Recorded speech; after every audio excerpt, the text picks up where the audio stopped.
नमस्कार साथियों, उपासना यस में आप सभी का स्वागत है। आज के सेशन में हम लोग मॉडर्न इंडिया से संबंधित जो एग्जाम के लिए मोस्ट प्रोबेबल क्वेश्चंस होंगे उनको डिस्कस करेंगे। तो साथियों, अगर आप हमारे चैनल पर नए व्यूअर हैं तो सबसे पहले चैनल को सब्सक्राइब कर लीजिए। इसके साथ ही बेल आइकन को भी प्रेस कर लीजिए, जिससे आपको हमारे आने वाले सभी वीडियो की नोटिफिकेशन मिल सके। चलिए अब हम लोग आज का सेशन शुरू करते हैं। आज के सेशन का पहला सवाल है, निम्नलिखित कथनों पर विचार कीजिए। पहला कथन, भारतीय राष्ट्रीय कांग्रेस की प्रथम महिला अध्यक्ष। ये आपको अच्छे से फोकस करना है। प्रथम महिला अध्यक्ष सरोजनी नायडू थी। दूसरा, भारतीय राष्ट्रीय कांग्रेस के प्रथम मुस्लिम अध्यक्ष बदरुद्दीन तैयबजी थे। अब आपको उपयुक्त कथनों में से कौन सा से सही है, कूट की सहायता से बताना है। ए ऑप्शन केवल एक, बी ऑप्शन केवल दो, और सी एक और दो दोनों, और डी ना तो एक और ना तो दो। तो इसका सही जवाब है बी ऑप्शन, यानी पहला वाला कथन गलत है, दूसरा वाला कथन सही है। आपको पता होगा, जो सरोजनी नायडू हैं, जो 1925 में कानपुर में भारतीय राष्ट्रीय कांग्रेस का अधिवेशन हुआ था उसमें अध्यक्ष बनी थी। इन्हें भारतीय राष्ट्रीय कांग्रेस की प्रथम भारतीय महिला अध्यक्ष के तौर पर जाना जाता है। और सिर्फ प्रथम महिला अध्यक्ष के तौर पर एनी बेसेंट को जाना जाता है। आपको पता होगा, एनी बेसेंट जो 1917 में कलकत्ता में अधिवेशन हुआ था भारतीय राष्ट्रीय कांग्रेस का, उसमें अध्यक्ष बनी थी। इनको प्रथम महिला अध्यक्ष के रूप में इसलिए जाना जाता है क्योंकि इनका मूल रूप से संबंध भारत से नहीं था, ये आयरलैंड से संबंधित थी और भारत में आ गई थी, और यहीं उन्होंने होम रूल लीग नाम से एक नई संस्था स्थापित की और उसका नेतृत्व किया। और ये आपको पता होगा कि जो सरोजनी नायडू थी, इनका संबंध इंडिया से ही था। तो इस प्रकार इन्हें प्रथम भारतीय महिला अध्यक्ष के तौर पर जाना जाता है और इन्हें प्रथम महिला अध्यक्ष के तौर पर आपको ध्यान रखना है। अब हम लोग अगले सवाल पर आते हैं। अगला सवाल है सवाल नंबर 2। भारतीय राष्ट्रीय कांग्रेस की स्थापना का वर्ष था। पहला ए ऑप्शन 1885, बी ऑप्शन 1886, और सी 1887, और डी 1888। तो इसका सही जवाब है ए ऑप्शन, यानी 1885। अब हम लोग अगले सवाल पर आते हैं। अगला सवाल है सवाल नंबर 3। 1927 की बटलर कमेटी का उद्देश्य था। पहला ए ऑप्शन केंद्रीय एवं प्रांतीय सरकारों की अधिकारिता निश्चित करना, बी ऑप्शन भारत के सेक्रेटरी ऑफ स्टेट की शक्तियां निश्चित करना, सी ऑप्शन राष्ट्रवादी प्रेस पर सेंसर व्यवस्था आरोपित करना, और डी ऑप्शन भारत सरकार एवं देशी रियासतों के बीच संबंध सुधारना। तो इसका सही जवाब है डी ऑप्शन, यानी भारत सरकार एवं देशी रियासतों के बीच संबंध सुधारना। अब हम लोग अगले सवाल पर आते हैं। अगला सवाल है सवाल नंबर 4। निम्नलिखित कथनों पर विचार कीजिए। पहला कथन है, भारतीय राष्ट्रीय कांग्रेस की प्रथम भारतीय महिला अध्यक्ष सरोजनी नायडू थी। अभी हमने आपको बताया था, तो ये तो ठीक होगा। दूसरा कथन, भारतीय राष्ट्रीय कांग्रेस की प्रथम महिला अध्यक्ष, इसमें सिर्फ प्रथम महिला अध्यक्ष पूछ रहा है, एनी बेसेंट थी। आपको उपयुक्त कथनों में से कौन सा से सही है, कूट की सहायता से बताना है। केवल एक, केवल दो, और एक और दो, डी ना तो एक और ना तो दो। तो अभी हम लोगों ने देखा था कि प्रथम भारतीय महिला अध्यक्ष सरोजनी नायडू थी और प्रथम महिला अध्यक्ष एनी बेसेंट थी। तो इस प्रकार दोनों कथन सही है। तो सही जवाब सी ऑप्शन। अब हम लोग अगले सवाल पर आते हैं। अगला सवाल है सवाल नंबर 5। भारतीय राष्ट्रीय कांग्रेस की स्थापना के समय भारत का वायसराय कौन था। पहला ए ऑप्शन लॉर्ड रिपन, और बी ऑप्शन लॉर्ड लिट्टन, और C option Lord Canning, D option Lord Dufferin. तो आपको पता होगा लॉर्ड डफरिन जो भारतीय राष्ट्रीय कांग्रेस की स्थापना हुई थी उस समय वायसराय थे। तो हम लोग अगले सवाल पर आते हैं। अगला सवाल है सवाल नंबर 6।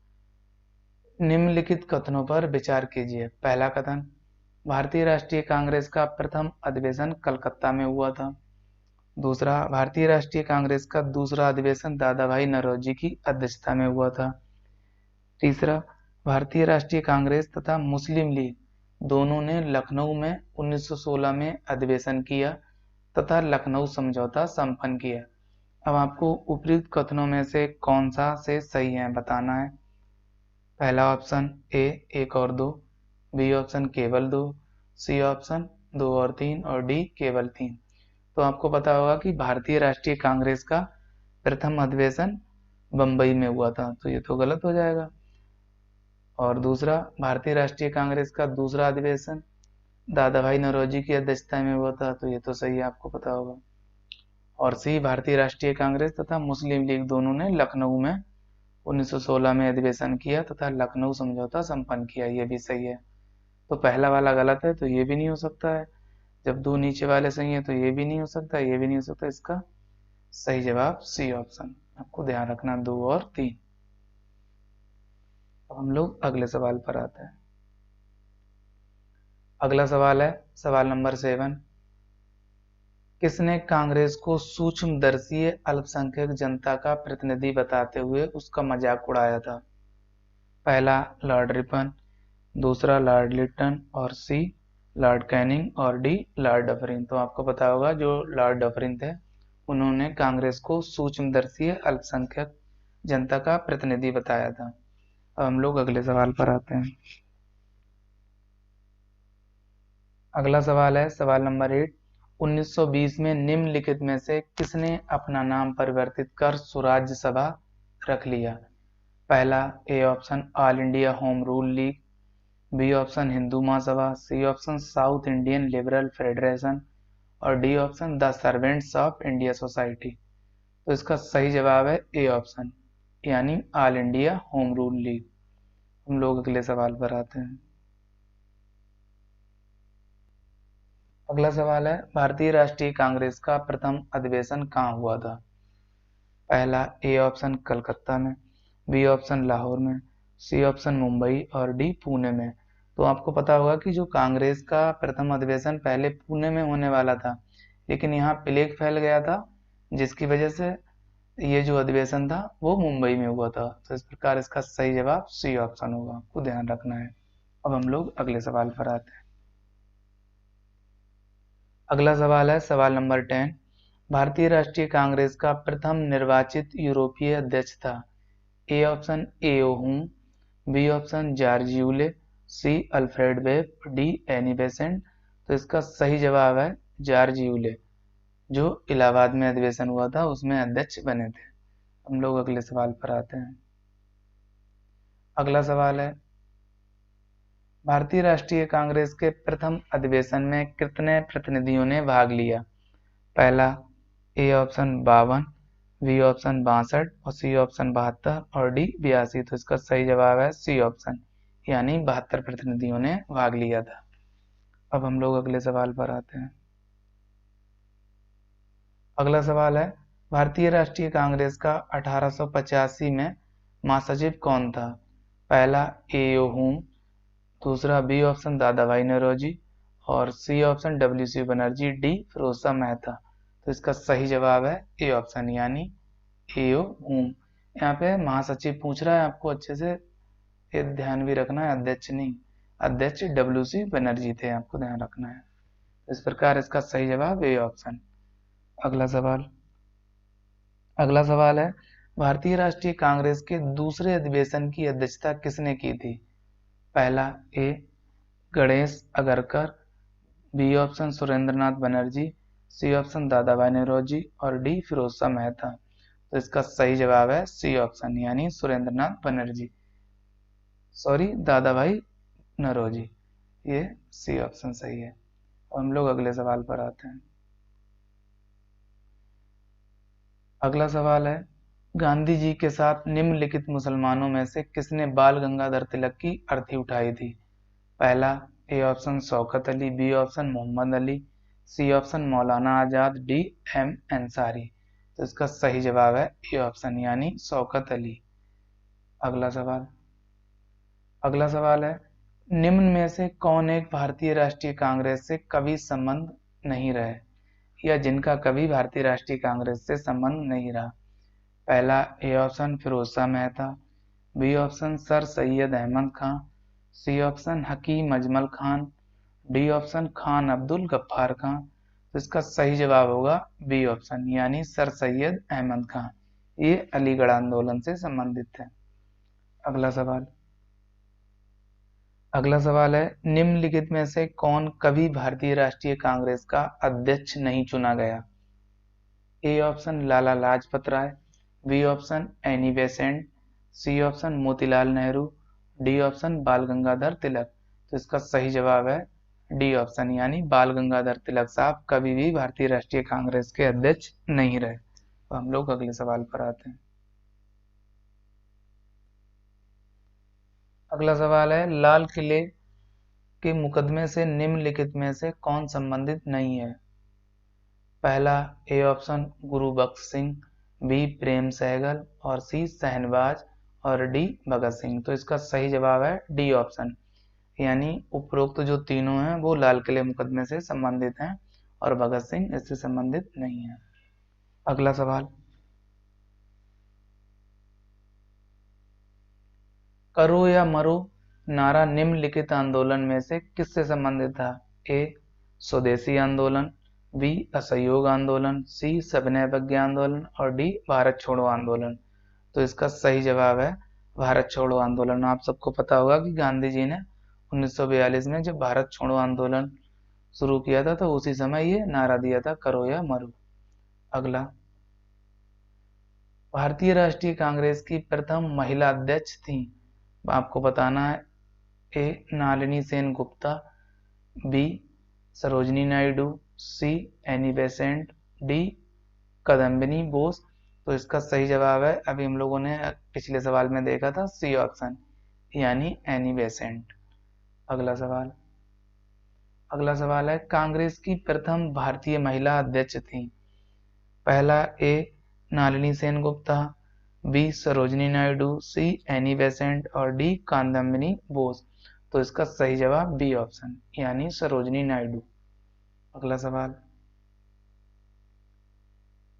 कांग्रेस पतन के लिए लड़खड़ा रही है, मेरी सबसे बड़ी अभिलाषा है जब तक मैं भारत में हूं कांग्रेस की समाप्ति में सहयोग करूं। उपरोक्त कथन किसका है? आपको बताना है, A lord Curzon, B lord Dufferin, C lord Minto और डी लॉर्ड हैमिल्टन। तो इसका सही जवाब है ए ऑप्शन, यानी लॉर्ड कर्जन। ये उन्हीं का कथन है। अगला सवाल है, नीचे उन व्यक्तियों की सूची दी गई है जो भारतीय राष्ट्रीय कांग्रेस के अध्यक्ष हुए, तिथि अनुसार उन्हें क्रमबद्ध कीजिए। पहला महात्मा गांधी, दूसरा जवाहरलाल नेहरू और तीसरा वल्लभ भाई पटेल और चौथा श्रीमती सरोजनी नायडू। आपको नीचे दिए गए कूट की सहायता से सही उत्तर का चुनाव करना है। पहला ए ऑप्शन 1 2 3 4, बी 1 3 4 2, सी 1 4 2 3 और डी 4 3 2 1। तो आपको पता होगा कि महात्मा गांधी जो 1924 में एक अधिवेशन हुआ था बेलगांव में, उसमें अध्यक्ष बने थे, और जवाहरलाल नेहरू 1929 में जो लाहौर में अधिवेशन हुआ था उसमें अध्यक्ष बने थे। और वल्लभ भाई पटेल आपको पता होगा कि 1931 में जो कराची में अधिवेशन हुआ था उसमें कांग्रेस के अध्यक्ष बने थे। और सरोजिनी नायडू जो 1925 में कानपुर में अधिवेशन हुआ था उसमें अध्यक्ष बनी थी। तो कालक्रम देख लीजिए, आपको पहला, दूसरा और तीसरा और चौथा। तो ये वाला सही ऑप्शन होना चाहिए जिसमें पहला, तीसरा, चौथा, दूसरा हो। कौन सा ऑप्शन? C option. इस प्रकार सी ऑप्शन सही है। अब हम लोग अगले सवाल पर आते हैं। अगला सवाल है सवाल नंबर 23, जन गण मन। ये यहाँ पे थोड़ा सा मिस्टेक है, जन गण मन पहली बार किस अवसर पर गाया गया था? ए ऑप्शन आईएनसी यानी इंडियन नेशनल कांग्रेस का अधिवेशन 1896, बी आईएनसी अधिवेशन 1905, आईएनसी अधिवेशन 1911 और डी आईएनसी अधिवेशन 1919। तो आपको पता होगा कि जो भारतीय राष्ट्रीय कांग्रेस का 1911 में अधिवेशन हुआ था उसमें जनगण मन को गाया गया था। इस प्रकार इसका सही जवाब सी ऑप्शन होगा। अगला सवाल है वंदे मातरम पहली बार किस अवसर पर गाया गया था? ए ऑप्शन आईएनसी अधिवेशन 1896, बी ऑप्शन आईएनसी अधिवेशन 1905, आईएनसी अधिवेशन 1911, डी आईएनसी अधिवेशन 1919। इसका सही जवाब है ए ऑप्शन, यानी जो इंडियन नेशनल कांग्रेस का 1896 में अधिवेशन हुआ था उसमें वंदे मातरम को पहली बार गाया गया था। अगला सवाल, स्वतंत्रता प्राप्ति के बाद निम्न में से किसने सुझाव दिया था कि आईएनसी यानी इंडियन नेशनल कांग्रेस को समाप्त कर दिया जाए? A option Mahatma Gandhi, B Jawaharlal Nehru और C Vallabhbhai Patel, D Shrimati Sarojini Naidu. तो इसका सही जवाब है ए ऑप्शन, यानी महात्मा गांधी ने कहा था कि स्वतंत्रता प्राप्ति के बाद इंडियन नेशनल कांग्रेस को समाप्त कर दिया जाए। अगला सवाल, निम्नलिखित में से किन नेताओं ने भारतीय राष्ट्रीय कांग्रेस के अध्यक्ष का पद संभाला था? ए बाल गंगाधर तिलक, दूसरा बदरुद्दीन तैयबजी और तीसरा महात्मा गांधी। अब आपको नीचे दिए गए कूट की सहायता से सही उत्तर का चुनाव करना है। हम लोगों ने पिछले सवालों में देखा था कि जो बाल गंगाधर तिलक थे वो कभी भी इंडियन नेशनल कांग्रेस के अध्यक्ष नहीं बने, तो ये तो गलत हो गया। ये भी देखा था कि जो बदरुद्दीन तैयबजी थे वो पहले मुस्लिम अध्यक्ष थे, तो ये तो ठीक होगा। और ये भी हम लोग देख चुके हैं कि महात्मा गांधी बेलगांव में जो 1924 में कांग्रेस का अधिवेशन हुआ था उसमें अध्यक्ष बने थे। तो इस प्रकार पहला गलत है, तो ये भी नहीं हो सकता, ये भी नहीं हो सकता और डी भी नहीं हो सकता। तो बच्चा कौन सा ऑप्शन बी, यानी 2 और 3। तो इस प्रकार इसका सही जवाब बी ऑप्शन होगा। अगला सवाल, महलवाड़ी बंदोबस्त के बारे में निम्न कथनों पर विचार कीजिए। पहला, इसका ड्राफ्ट हार्ल मैकेंजी द्वारा तैयार किया गया था। दूसरा, इसे ग्राम प्रणाली भी कहा जाता था। तीसरा, इसमें भू राजस्व का बंदोबस्त पूरे गांव के साथ किया जाता था या किया गया था। आपको नीचे दिए गए कूट की सहायता से सही उत्तर का चुनाव करना है। पहला ए 1 और 2, दूसरा बी 2 और 3 और सी 1 और 3 और डी 1, 2 और 3 यानी सभी। तो इसमें जो सभी कथन है वो सत्य हैं। इस प्रकार इसका सही जवाब डी ऑप्शन होगा। अगला सवाल, प्रसिद्ध करजन किचनर विवाद संबंधित है। ए ऑप्शन बंगाल विभाजन, बी ऑप्शन अकाल के दौरान भूमि कर माफ करने से, सी ऑप्शन सैन्य मामलों में दोहरे नियंत्रण को समाप्त करने से, डी ऑप्शन विश्वविद्यालय में भारतीय छात्रों की छात्रवृत्ति समाप्त करने से। तो इस प्रकार इसका जो सही जवाब होगा सी ऑप्शन, यानी सैन्य मामलों में दोहरे नियंत्रण को समाप्त करने से। अगला सवाल, स्वामी विवेकानंद के बारे में निम्नलिखित कथनों पर विचार कीजिए। पहला, इन्होंने 1893 में शिकागो में विश्व धर्म सम्मेलन में भाग लिया। दूसरा, इन्होंने रामकृष्ण मिशन की स्थापना की। आपको नीचे दिए गए कूट की सहायता से सही उत्तर का चुनाव करना है। ए केवल 1, बी केवल 2, सी 1 और 2 दोनों, डी ना तो 1 और ना तो 2। आपको पता होगा विवेकानंद के बारे में दोनों कथन सही हैं। इन्होंने जो अमेरिका में 1893 में शिकागो में विश्व धर्म सम्मेलन हुआ था उसमें भी भाग लिया था, और दूसरा इन्होंने रामकृष्ण मिशन की स्थापना की थी। तो इस प्रकार दोनों कथन सही हैं, तो इसका सही जवाब सी ऑप्शन। अगला सवाल, निम्नलिखित में से कौन सा या कौन से कारक भारत में पुर्तगालियों के पतन हेतु उत्तरदायी थे? पहला, मराठों का उदय, दूसरा पुर्तगालियों की धार्मिक नीतियां, तीसरा ब्रिटिश और डचों से प्रतिद्वंदिता। आपको नीचे दिए गए कूट की सहायता से सही उत्तर का चुनाव करना है। ए 1 और 2, बी 2 और 3, सी 1 और 3 और डी 1, 2 और 3। इसका सही जवाब है डी ऑप्शन, यानी तीनों कथन सही हैं। मराठों का उदय भी पुर्तगालियों के पतन के लिए उत्तरदायी था, और जो पुर्तगालियों की धार्मिक नीतियां थी यानी ये ईसाई धर्म के प्रसार को यहाँ पे बढ़ावा दे रहे थे। बहुत से लोगों को ईसाई बनाने पर बल दे रहे थे और ब्रिटिशों और डचों से इनकी प्रतिद्वंद्विता या मनमुटाव या युद्ध रहता था। तो इसका सही जवाब डी ऑप्शन है, यानी तीनों सही है। अगला, ली आयोग का संबंध है।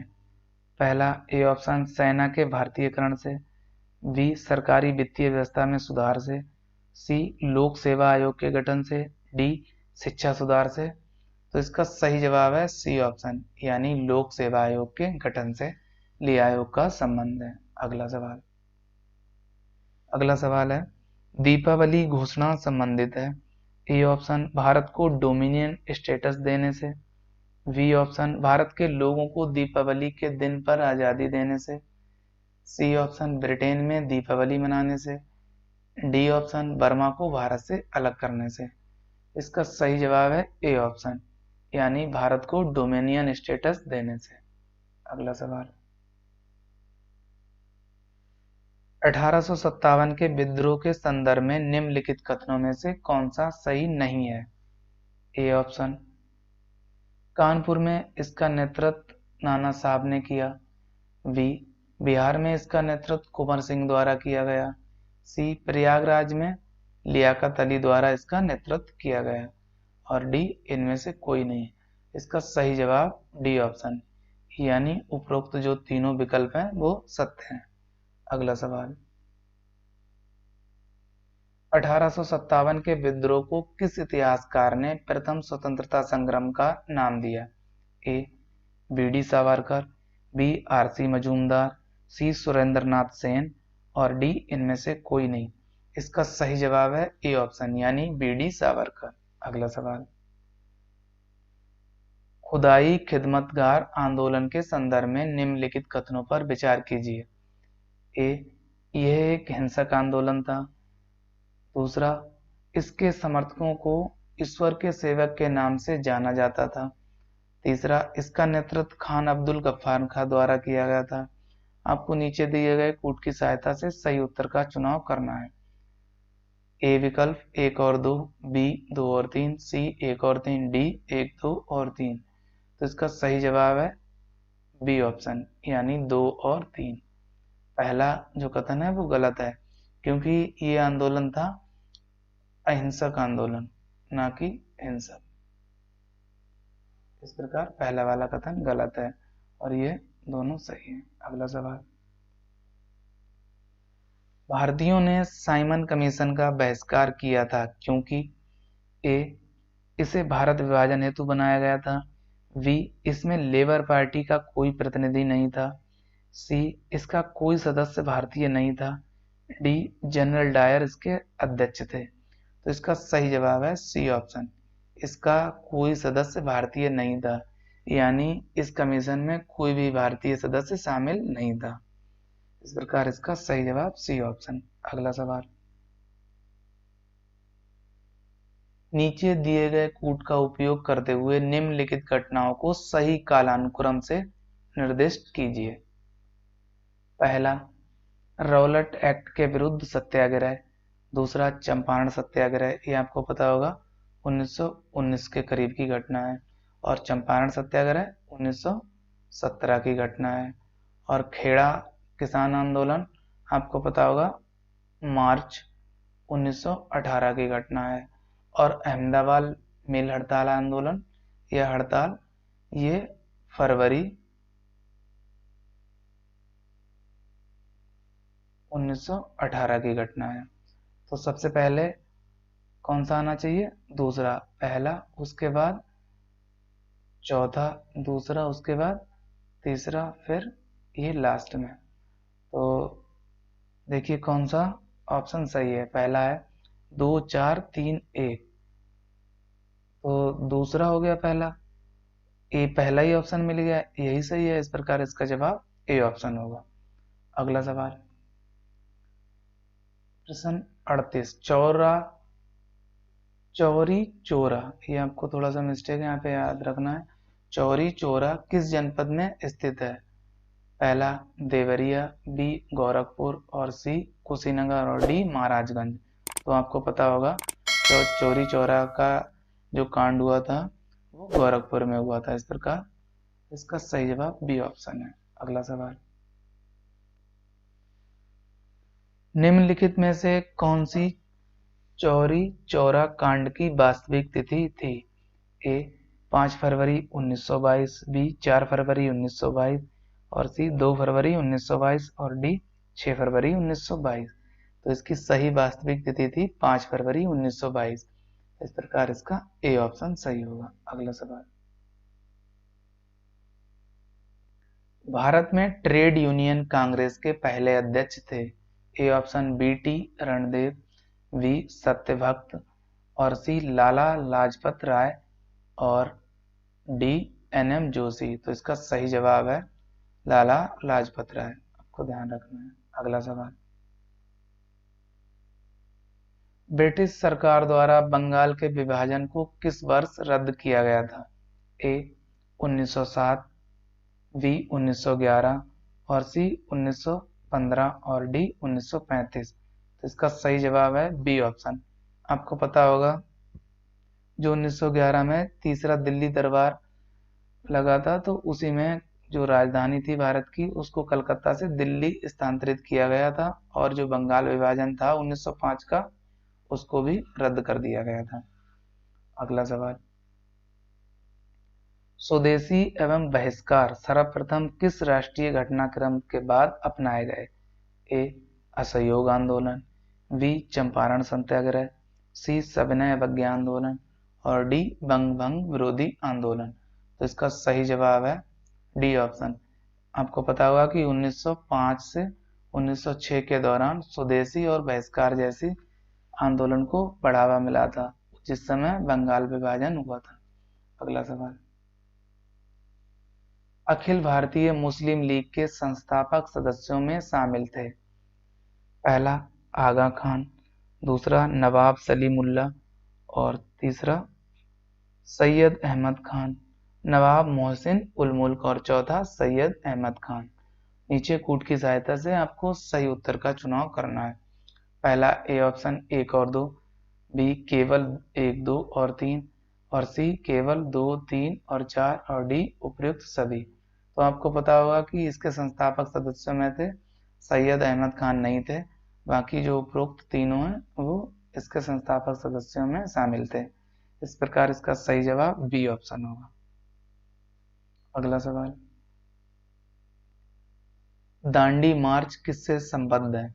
ए ऑप्शन असहयोग आंदोलन, बी चंपारण सत्याग्रह और सी सविनय अवज्ञा आंदोलन और डी बंग भंग विरोधी आंदोलन। इसका सही जवाब है सी ऑप्शन, यानी सविनय अवज्ञा आंदोलन। दांडी मार्च सविनय अवज्ञा आंदोलन से संबंधित है। अगला सवाल, मुस्लिम लीग ने प्रत्यक्ष कार्रवाई दिवस कब मनाया? ए 16 अगस्त 1946, बी 18 अगस्त 1946 और सी ऑप्शन 20 अगस्त 1946 और डी 15 अगस्त 1946। इसका सही जवाब है ए ऑप्शन, यानी 16 अगस्त 1946 को मुस्लिम लीग द्वारा प्रत्यक्ष कार्रवाई दिवस मनाया गया। अगला सवाल, भारत छोड़ो आंदोलन के दौरान किन जगहों पर समानांतर सरकार की स्थापना की गई? ए बलिया, 2 झांसी, 3 मिदनापुर और 4 सतारा। नीचे कूट की सहायता से आपको सही उत्तर का चुनाव करना है। ए ऑप्शन 1 और 2, बी 1, 3 और 4 और सी 2, 3 और 4, डी 3 और 4। तो इसका सही जवाब है बी ऑप्शन, यानी 1, 3 और 4। पहला भी सही है, झांसी गलत है, तीसरा भी सही है, चौथा भी सही है। अगला सवाल, भारतीय ब्रह्म समाज का संस्थापक कौन था? पहला राजा मोहन राय, दूसरा देवेंद्रनाथ टैगोर और सी केशव चंद्र सेन और डी ईश्वरचंद्र विद्यासागर। तो इसका सही जवाब है सी ऑप्शन, यानी केशव चंद्र सेन। आपको पता होगा ये भारतीय ब्रह्म समाज है। अगर सिर्फ ब्रह्म समाज की स्थापना की बात की जाए तो आपको पता होगा राजा राम मोहन राय द्वारा की गई थी। इसी को ब्रह्म सभा के नाम से भी जाना जाता है और इसमें भारतीय ब्रह्म समाज पूछ रहा है। अगला सवाल, नरबली प्रथा को समाप्त करने के लिए कानून किसके शासनकाल में बनाया गया? A option Lord William Bentinck, B Lord Hardinge, C Lord Wellesley और डी लॉर्ड कॉर्नवालिस। तो इसका सही जवाब है बी ऑप्शन, यानी लॉर्ड हार्डिंग के समय नरबली प्रथा को समाप्त करने से संबंधित कानून को पारित किया गया या बनाया गया। अगला सवाल है निम्नलिखित में से किस अधिनियम द्वारा बर्मा को भारत से अलग किया गया? ए ऑप्शन भारत परिषद अधिनियम 1909, बी ऑप्शन भारत शासन अधिनियम 1919, सी ऑप्शन भारत शासन अधिनियम 1935, डी ऑप्शन भारतीय स्वतंत्रता अधिनियम 1947। तो इसका सही जवाब है सी ऑप्शन, यानी भारत शासन अधिनियम 1935। इसके द्वारा जो बर्मा या म्यांमार को भारत से अलग किया गया। अगला सवाल आज के सेशन का अंतिम सवाल है मॉन्टेग्यू चेम्सफोर्ड प्रस्ताव किससे संबंधित थे? पहला सामाजिक सुधार, बी शैक्षिक सुधार और सी पुलिस प्रशासन में सुधार और डी सांविधिक सुधार। तो आपको पता होगा इसका सही जवाब डी ऑप्शन, यानी जो मॉन्टेग्यू चेम्सफोर्ड जो अधिनियम था या प्रस्ताव था वो संवैधानिक सुधारों से संबंधित था। तो साथियों आज के सेशन में इतना ही। हम लोग नेक्स्ट एपिसोड में कुछ नए सवालों के साथ आपसे मुलाकात करेंगे। तब तक के लिए आप सभी लोग अपना ध्यान रखिए। Good bye.